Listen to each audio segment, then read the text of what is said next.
Bismillahirrahmanirrahim. Assalamualaikum warahmatullahi wabarakatuh. Kami dari kelompok 5 mata kuliah bimbingan konseling Islam dari Prodi Ilmu Al-Quran dan Tafsir akan memaparkan isi dari makalah kami yang berjudul Hakikat Manusia dan Problematikanya di dalam Al-Quran.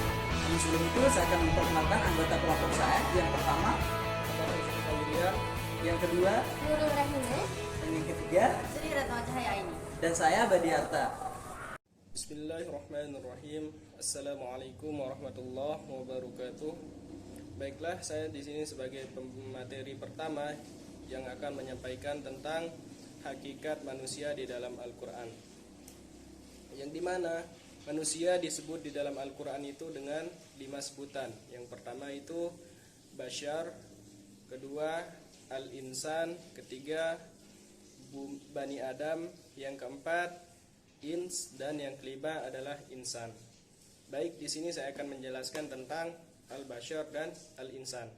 Yang dimana kata Bashar itu di dalam Al-Quran disebutkan sebanyak 36 kali.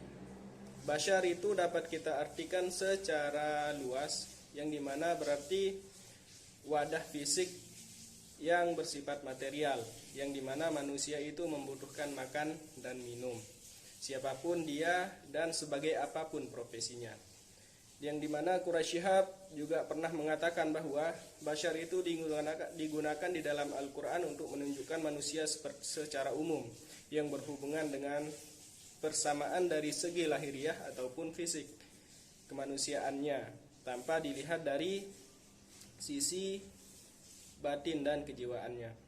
Seperti di mana yang dijelaskan di dalam Al-Quran, Rasulullah SAW diperintahkan untuk mengatakan, Qul innama ana basyarum mithlukum yuha ilayya annama ilahukum ilahu wahid.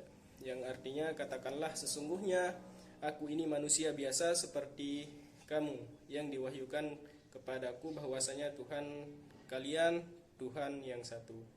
Yang dimana di sini Rasulullah juga memiliki ciri fisik yang sama dengan manusia lain, merasakan lapar, haus, dan membutuhkan tidur, dan memiliki kesamaan yang lainnya. Hanya saja beliau itu mempunyai tugas dari Allah Subhanahu wa taala sebagai penerima wahyu Al-Quran dari Allah Subhanahu wa taala. Kemudian hakikat yang kedua yaitu Al-Insan. Al-Insan ini disebutkan di dalam Al-Quran sebanyak 64 kali. Kata Al-Insan, manusia disebut sebagai Al-Insan karena manusia itu sering menjadi pelupa, sehingga diperlukan teguran atau peringatan. Manusia juga sering lupa kepada Allah dan kufur terhadap nikmat yang diberikan oleh Allah Subhanahu wa taala, sehingga benar dengan ungkapan manusia itu tempat salah dan lupa. Di dalam Al-Quran juga kata Al-Insan ini digunakan untuk proses penciptaan manusia, seperti di dalam potongan Quran surah Al-Mu'minun ayat 12, Walaqad khalaqnal insana min sulalatin min tin, yang artinya, dan sesungguhnya kami telah menciptakan manusia dari saripati yang berasal dari tanah. Penggunaan kata Al-Insan pada ayat ini menunjukkan bahwa setiap manusia pada dasarnya itu berasal dari tanah. Makanan manusia seperti sayur dan buah-buahan, padi dan sebagainya juga berasal dari tanah. Jadi kesimpulannya, manusia dalam konteks Al-Insan ini menunjukkan totalitas manusia sebagai makhluk jasmani dan rohani yang memiliki kelebihan dan kekurangan. Manusia juga bersifat lupa dengan rahmat dan kasih sayang Allah Subhanahu wa taala, sehingga ia kufur akan nikmat yang diberikan oleh Allah Subhanahu wa taala. Kata Al-Insan ini juga digunakan di dalam Al-Quran untuk menunjukkan proses penciptaan manusia. Mungkin sekian dari penjelasan saya. Kemudian akan dilanjutkan dengan teman kelompok saya.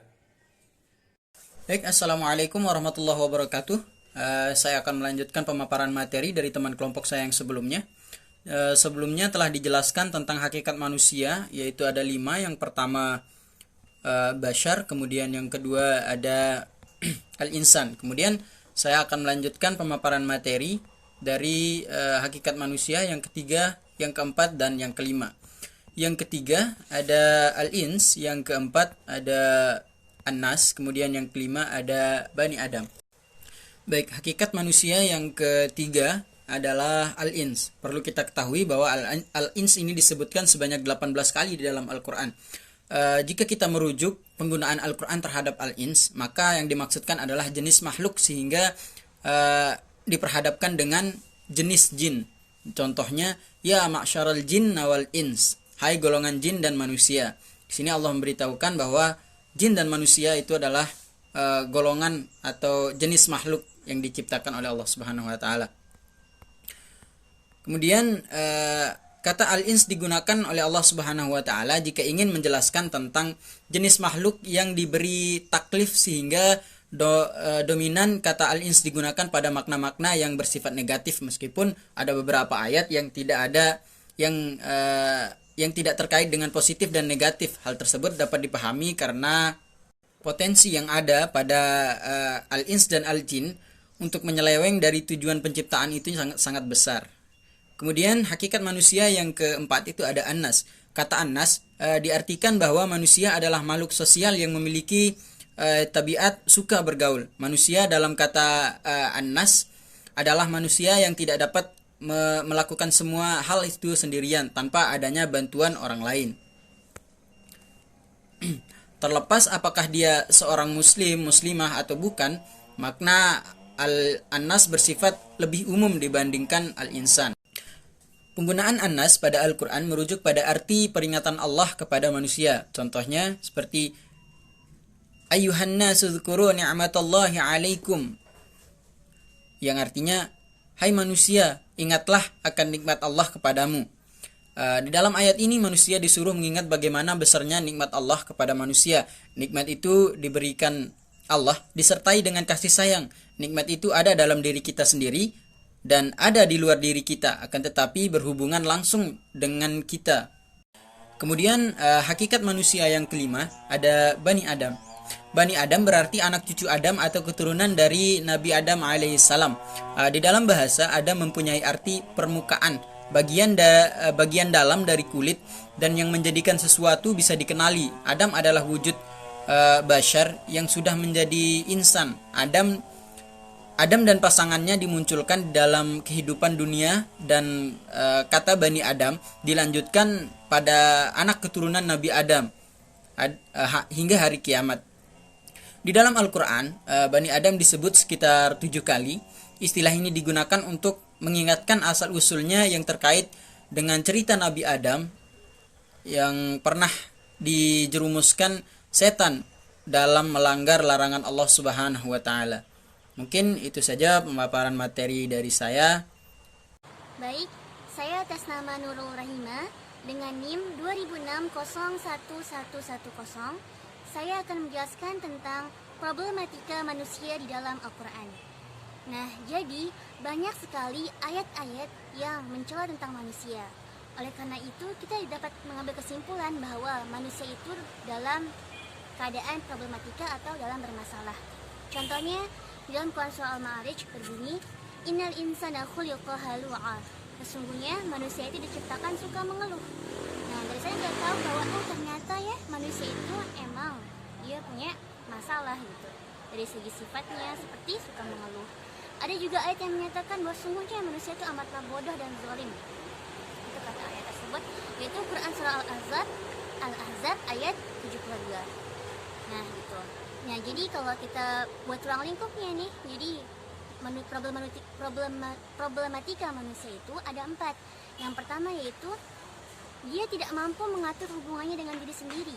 Nah, Al-Quran itu menjelaskan yang maksudnya tidak mampu mengatur hubungannya dengan diri sendiri yaitu ketika dia tidak bisa mengendalikan hawa nafsunya. Ketika misalnya nih, hawa nafsunya itu lebih cenderung kepada hal yang negatif.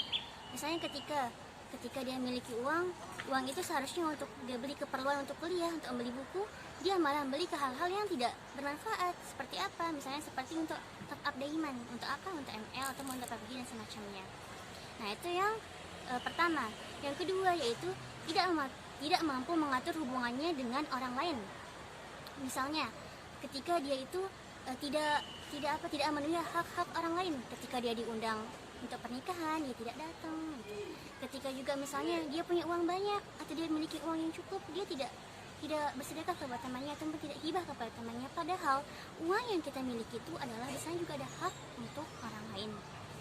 Yang ketiga yaitu tidak mampu mengatur hubungannya dengan lingkungannya. Nah, di sini tuh sebenarnya bukan lingkungan yang dimaksud dalam ayat Al-Quran itu bukan cuma lingkungan yang kita ketahui kayak hutan dan semacamnya, tidak. Tapi dia penjelasannya cukup dia luas penjelasannya. Misalnya ada kerusakan iman seperti syirik. Yang kedua ada kerusakan fitrah, yaitu mengabaikan hukum-hukum Allah. Nah, terus yang ketiga yaitu kerusakan akal pikiran, yaitu menghalalkan segala cara untuk mendapatkan sesuatu. Terus yang keempat yaitu kerusakan moral, yaitu melanggar asusila, budaya, dan peradaban. Nah, jadi contohnya misalnya ketika kita nih lagi makan di jalan, lagi makan di tempat umum misalnya, kita punya sampah, kita nggak buang sampah itu di tempatnya, itu termasuk kita tidak bisa mengatur hubungan kita dengan lingkungan. Gitu. Seharusnya kita tuh kalau tahu itu ada sampah, kita buang sampah itu ke tempatnya gitu. Nah, yang keempat yaitu tidak mampu mengatur hubungannya dengan Allah Subhanahu wa taala. Sini dia termasuk dalam syirik dan kufur. Nah, misalnya ketika dia enggan beribadah, ketika masuk bulan suci Ramadan, dia sengaja meninggalkan puasa Ramadan. Dia tidak ada halangan seperti sakit atau apapun, tidak. Tapi dia meninggalkannya dengan secara sengaja gitu. Itu termasuk ke dalam dia tidak bisa mengatur hubungannya dengan Allah Subhanahu wa taala. Contohnya lagi, ketika masuk bulan suci Ramadan, pasti kita bakal zakat fitrah. Dia juga enggak melaksanakan zakat fitrah, padahal seharusnya dia tuh melaksanakan puasa dan juga dia seharusnya juga menunaikan zakat, tapi dia enggak melakukan hal itu. Nah, itu dia yaitu problematikanya kepada Allah. Maksudnya itu dia tidak bisa mengatur hubungan dia dengan Allah Subhanahu wa taala. Sekian dari saya. Bismillah. Baik, di sini saya akan memaparkan apa saja tujuan dan fungsi dari bimbingan dan konseling Islami. Pada dasarnya, tujuan dan fungsi dari bimbingan konseling Islami ini tidak jauh berbeda dengan tujuan dan fungsi dari bimbingan dan konseling versi Barat, yakni sama-sama merujuk klien keluar dari masalah mereka. Bedanya di sini, bimbingan konseling Islami untuk memperoleh kebahagiaan dunia dan akhirat, sedangkan tujuan dari bimbingan dan konseling versi Barat yakni untuk memperoleh kebahagiaan dunia saja. Selanjutnya saya akan memaparkan apa saja fungsi dari bimbingan dan konseling Islami. Terkait dengan fungsi dari bimbingan dan konseling Islami, di sini ada 4, yakni yang pertama ada fungsi preventif atau pencegahan, yaitu untuk membantu individu mencegah timbulnya masalah bagi dirinya. Kemudian yang kedua, ada fungsi kuratif atau fungsi penyembuhan, yaitu untuk membantu individu memecahkan masalah yang tengah dihadapinya. Kemudian yang ketiga, ada fungsi preservatif, yaitu untuk membantu individu menjaga situasi yang semula tidak baik atau mengandung masalah menjadi baik, dan kebaikan itu bertahan lama. Dan yang terakhir, ada fungsi developmental atau fungsi pengembangan, yaitu untuk membantu individu mengembangkan situasi atau kondisi yang telah baik agar tetap baik atau menjadi lebih baik.